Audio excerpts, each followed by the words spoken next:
Olá, amigos, sejam bem-vindos a mais um vídeo do meu canal. Eu sou o Lucas Knaip e vamos falar do desenrolar dessa história de Rony no Santos. Ao que tudo indica, caminha-se para uma negociação permanente em que o Santos pague entre 3 e 4 milhões de dólares ao Atlético Mineiro, que varia entre ali 15 a 20 milhões de reais. Não é tão certo, né, que o dólar hoje está a 15,50, então é mais do que isso, mas acima de tudo um salário mensal de 1 milhão de reais por mês por 5 anos. 5 anos. Essa é a estabilidade. Eu vou falar uma coisa: o empresário do Rony, né? Ou ele é um dos caras mais geniais que eu já vi, etc, né? Porque o cara tá com 30 anos, vem de uma temporada ruim, pode conseguir um contrato garantido. Tipo assim, vamos fazer as contas aqui: 60 milhões de reais, porque 1 milhão de reais por mês, 12 meses, assim, vezes 5, dá 60. Então, 60 milhões de reais garantidos, né? Entende o negócio, o tamanho do negócio? Mas o mais impressionante de tudo é o Santos se sujeitar um pouco a isso, né? Porque, assim, o time já não foi bem nessa última temporada, né? Foi uma temporada ruim do Santos, o Santos foi mal basicamente todas as competições. Não ter sido rebaixado não traduz um bom campeonato brasileiro pro Santos, né? Muitos times não foram rebaixados e não necessariamente jogaram bem. Você não pode falar que o Corinthians fez um grande Brasileirão. Ele compensa pela Copa do Brasil. O Santos nem isso. Então, a gente sabe que o Santos, para evitar mais uma batalha contra o rebaixamento, ele tem que trabalhar em um time que consiga ser mais estável, mais confiável e que garanta mais resultados, né? E aí você trabalha para melhorar a qualidade dos atletas e dar ao Juan Pablo Vojvoda melhores opções.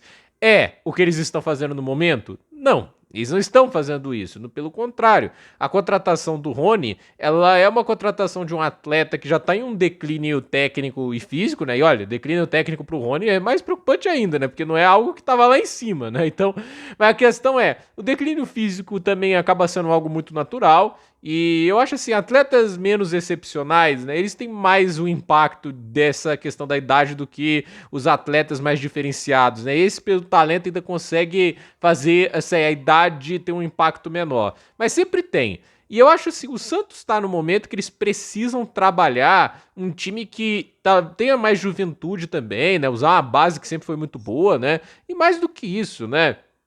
Não ficar se prendendo a medalhão do futebol brasileiro, porque no final o Rony é isso, né? É um cara que tá vivendo muito das glórias do passado dele no Palmeiras e não veio de uma boas temporadas, as últimas duas no Palmeiras e a última no Atlético aí são bem ruins, mas a questão é, enquanto existe um diretor chamado Alexandre Matos, isso vai acontecer.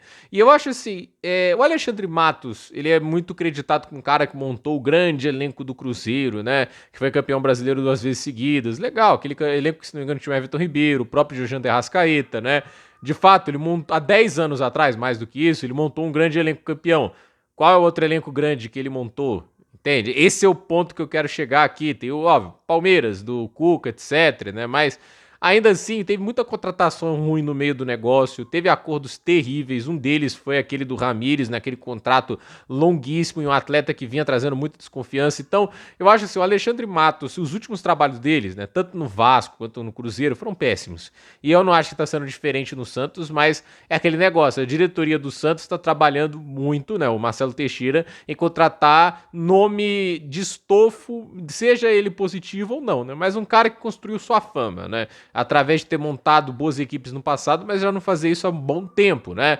A questão é, a gente tá vendo aí o Santos num momento crítico que tem que se reforçar com inteligência. Gabigol, Rony, são os dois alvos por enquanto sendo comentados. Não acho que vai ser uma melhora profunda no ataque do Santos, ainda mais se o Vojvoda não conseguir trazer o time e a organização que eles precisam. Porque se você não tiver uma estrutura bem feita, eu acho que o Santos vai ter muitas dificuldades, e esses são jogadores que não têm se sobressaído nas dificuldades táticas. Eles podem ser até potencializados por um bom conjunto, por uma boa organização de time, mas esse é um ponto. O Santos tem isso, porque a verdade é, o Rony é um atleta que para mim só soube render no sistema certo, no momento certo, né? Quando as coisas não colaboram, ele é um jogador que no final puxa mais o time para baixo do que ajuda a tirar ele do buraco. Então, vamos ver o que acontece, mas é uma contratação que para mim não pode ser justificada de maneira alguma, né?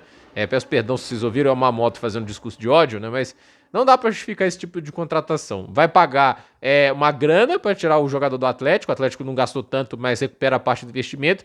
E o Atlético ainda se livra de um salário de mais de 1,5 milhão, né? O fato de ele estar recebendo menos do que no Atlético não quer dizer que ele está recebendo pouco no Santos, porque a gente tem que considerar a produção e não o último contrato como um bom parâmetro, né? E a produção do Rony, ela nesse último Brasileirão foi bem ruim. Ele tem mais gols, grandes chances perdidas do que participações para gols. Não acho que é isso que o Santos precisa. Então, gente, por esse vídeo é isso. Dúvida nos comentários, deixe seu like, se inscreva no canal, compartilhe esse vídeo e até o próximo vídeo.